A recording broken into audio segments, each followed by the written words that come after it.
Audio Jungle.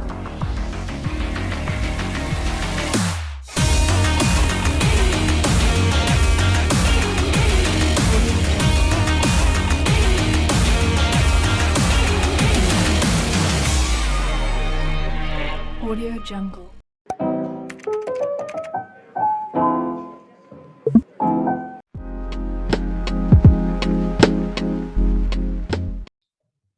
Assalamualaikum warahmatullahi wabarakatuh.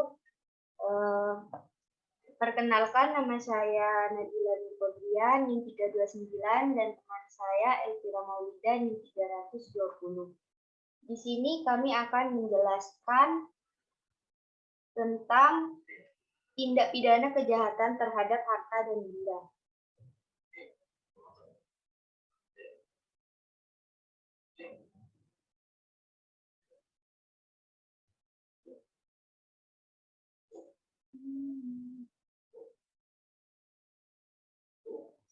Yang pertama yaitu tindak pidana pencurian.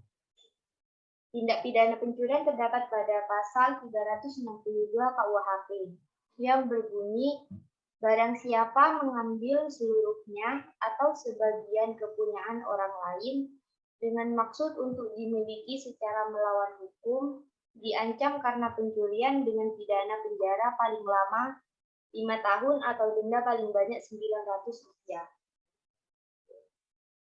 Unsur-unsur dari tindak pidana tersebut yaitu barang siapa termasuk unsur objektif, mengambil barang sesuatu yang seluruhnya atau sebagian kepunyaan orang lain termasuk unsur perbuatan, dengan maksud untuk dimiliki secara melawan hukum termasuk unsur subjektif, diancam karena pencurian termasuk nama tindak pidana.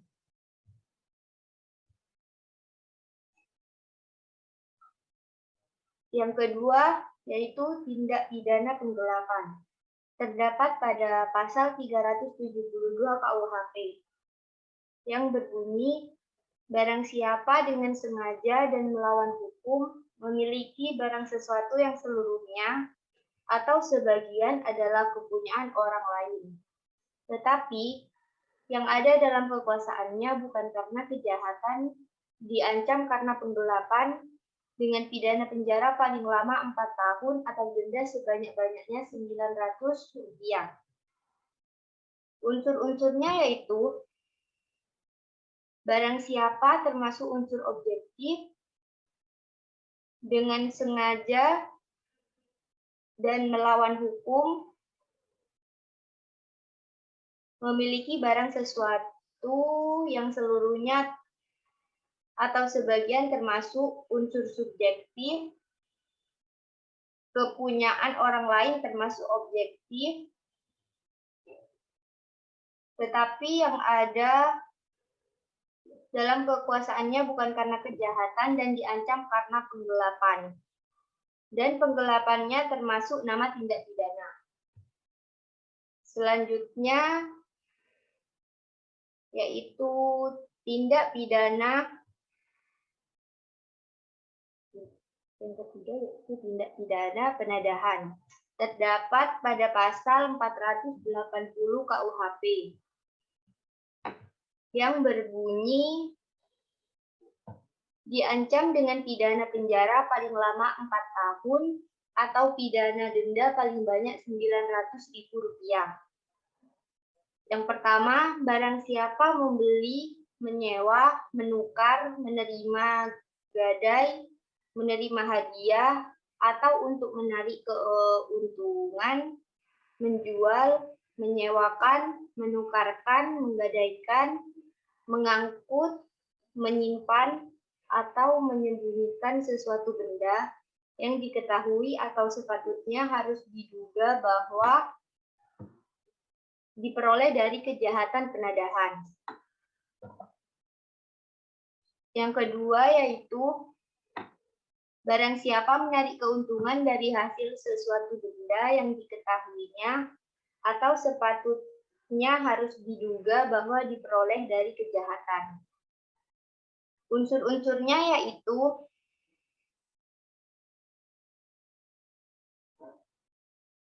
barang siapa termasuk unsur objektif.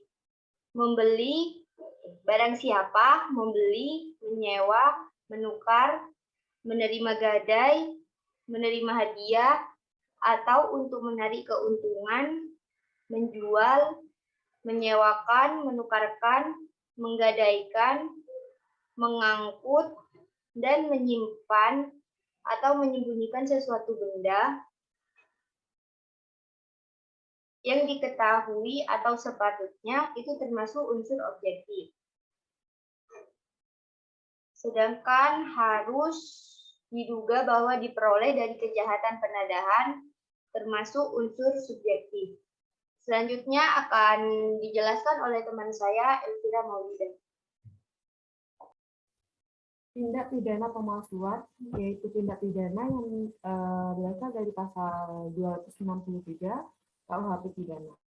Yang ayat pertama berbunyi, barang siapa membuat surat palsu atau memalsukan surat yang dapat menerbitkan sesuatu hak, sesuatu perjanjian atau kewajiban, atau sesuatu pembebasan utang, atau yang boleh dipergunakan sebagai keterangan bagi sesuatu perbuatan dengan maksud akan menggunakan atau menyuruh orang lain menggunakan surat-surat itu seolah-olah surat itu asli dan tidak dipalsukan, maka kalau mempergunakannya dapat mendatangkan sesuatu kerugian dihukum karena pemalsuan surat dengan hukuman penjara selama-lamanya 6 tahun.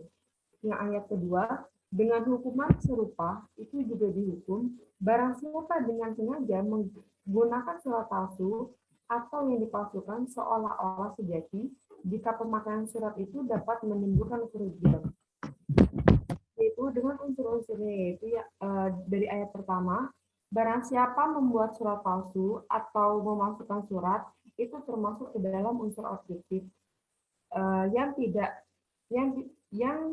dapat menimbulkan sesuatu hak, perikatan atau pembebasan utang atau yang diperuntukkan sebagai bukti daripada suatu hal itu termasuk dalam unsur objektif atau bisa disebut dengan objek tindak pidana. Yang ketiga itu ada dengan maksud yaitu dalam unsur subjektif.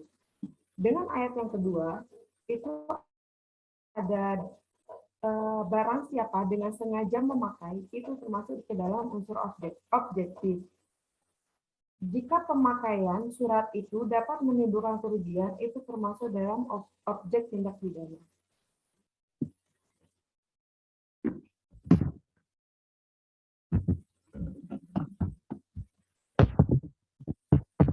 Tindak pidana pemerasan dan pengancaman, yaitu berada pada pasal 368 KUHP pidana, yang ayat pertama ini, barang siapa dengan maksud hendak menguntungkan diri sendiri atau orang lain dengan melawan hukum, memaksa orang dengan kekerasan atau ancaman kekerasan untuk memberikan barang sesuatu yang seluruhnya atau sebagian adalah kepunyaan orang itu atau orang lain, atau supaya membuat utang atau menghapus piutang, diancam karena pemerasan dengan pidana penjara paling lama 9 tahun. Ayat kedua, ketentuan dalam ayat kedua, ketiga, dan keempat dari pasal 365 berlaku bagi kejahatan itu.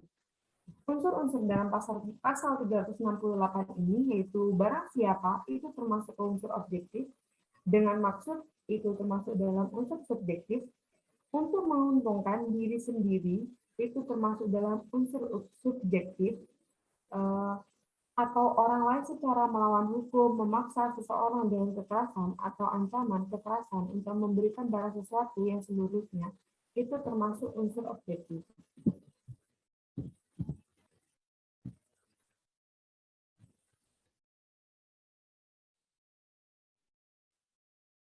Yang selanjutnya ada tindak pidana perusakan dan penghancuran, yaitu berada pasal 406 KUHP pidana.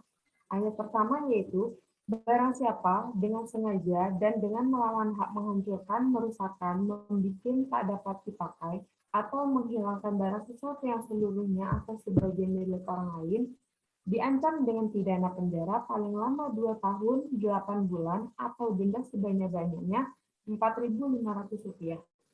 Yang kedua, ayat kedua, dijatuhkan pidana yang sama terhadap orang yang dengan sengaja dan melawan hukum membunuh, merusakkan, membuat tak dapat digunakan atau menghilangkan hewan yang seluruhnya atau sebagian milik orang lain.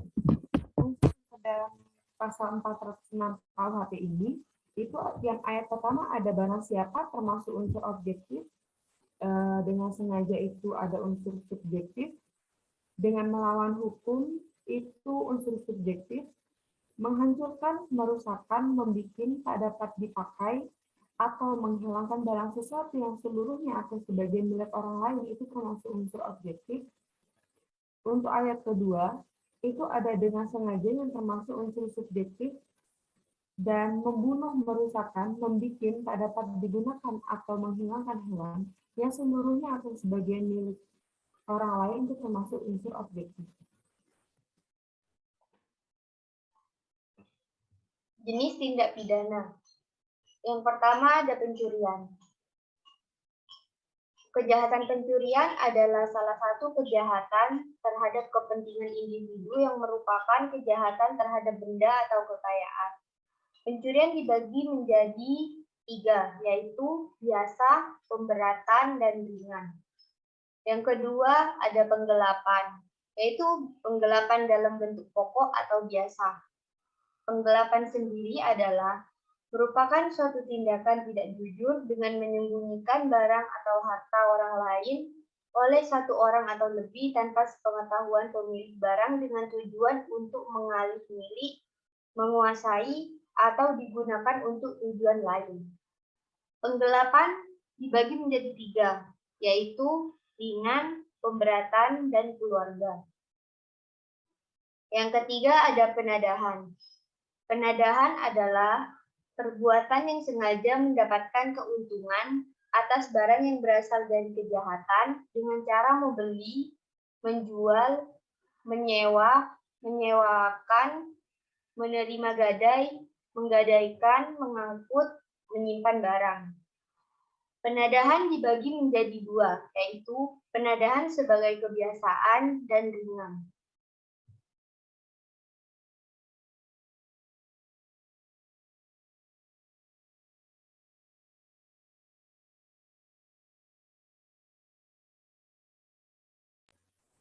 Yang keempat, ada pemalsuan. Pemalsuan adalah proses pembuatan, beradaptasi, meniru atau benda, statistik atau dokumen-dokumen dengan maksud untuk menipu. Pemalsuan dibagi menjadi 4, yaitu kejahatan sumpah palsu, kejahatan pemalsuan, kejahatan pemalsuan uang, kejahatan pemalsuan materai atau merek, dan kejahatan pemalsuan surat. Yang kelima ada pemerasan. Pemerasan adalah sebagai memeras dengan memaksa orang menyerahkan barang atau uang dan sebagainya dengan diancam dengan ancaman antara lain membuka rahasia yang dapat memburukkan namanya di muka umum. Pengancaman. Pengancaman merupakan menyatakan maksud atau niat rencana untuk melakukan sesuatu yang merugikan, menyulitkan, menyusahkan, atau mencelakakan pihak lain. Yang ketujuh ada penghancuran dan perusakan. Penghancuran dan perusakan dalam hukum pidana adalah melakukan perbuatan terhadap barang orang lain secara merugikan tanpa mengambil barang itu. Penghancuran dan perusakan dibagi menjadi 4, yaitu dalam bentuk pokok, ringan, bangunan, jalan, atau sesuatu yang digunakan untuk kepentingan umum dan tidak dengan sengaja. Contoh kasus, yaitu kasus pencurian. Terkait kasus pencurian ringan dengan terdakwa Ismail Sitepu, usia 30 tahun, Lian Sempurna, usia 28 tahun, dan Awang Setiawan. Mereka didakwa mencuri beberapa biji sawit, Awang senilai 41.000 dan lainnya senilai 500.000. Kasus bermula saat keduanya mengendap-endap ke kebun sawit pada 7 Maret 2015. dan mencuri 34 tandan sawit. Setelah itu, mereka membawa tandan sawit itu ke sebuah pekarangan rumah dan menutupi daun-daunan. 3 hari setelahnya, mereka mendatangi lokasi dan membawa tandan sawit itu dengan dicicil. Pada tahap kedua, keduanya ditangkap Satpam Kebun Sawit. Ismail dan Lian pun dibawa ke kantor polisi dan dihadirkan ke persidangan karena dinilai merugikan pemilik sawit sebesar 500.000. Atas pertimbangan tersebut, Hakim Tunggal Sunoto lalu menjatuhkan hukuman sesuai pasal 364 KUHP Joperma nomor 2 tahun 2012.